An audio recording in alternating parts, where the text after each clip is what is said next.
In this video, I will show you how to connect your XM account to MetaTrader 5. First, go to my.xm.com and log into your account. In the top left, click on your account balance. You will see your real and demo accounts listed. To create a new one, click the plus icon in the bottom right corner.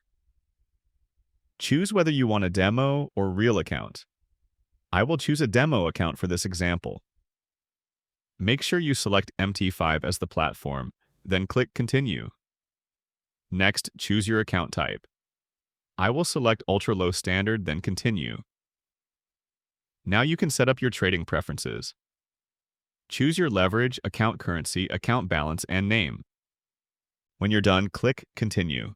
Create your password and then finish the setup by clicking Complete. Once your MT5 account is created, XM will send you an email with your login details, including your MT5 ID and server. You can also find this information inside your XM dashboard. Click on your demo account, then click Manage, then Account Information to view your MT5 ID and server name. Copy the server name, then open MetaTrader 5.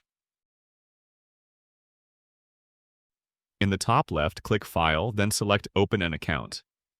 Paste the XM server into the search box and click Find your company. You should see Trading Point of Financial Instruments Limited, which is XM. Select it and click Next. Now choose Connect with an existing trade account. Go back to XM, copy your MT5 ID and paste it in the login field. Then enter your XM trading password. Click Finish. If everything is correct, you will see your XM account appear in MT5, and the top left will display your XM server and account type. That is how you connect XM to MetaTrader 5. If this tutorial helped you, consider subscribing for more trading guides.